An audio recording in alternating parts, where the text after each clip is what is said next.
You ask Tiger to solve. This deals with linear equations with one unknown. The final result is x equals 16. Let's solve it step by step. Swap sides. Group all constants on the right side of the equation. Add 8 to both sides.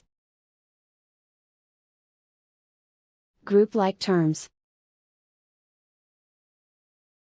Simplify the arithmetic.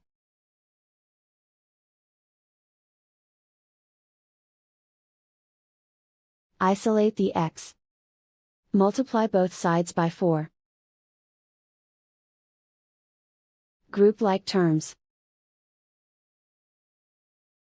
Multiply the coefficients. Simplify the fraction. Simplify the arithmetic. And so the final result is x equals 16.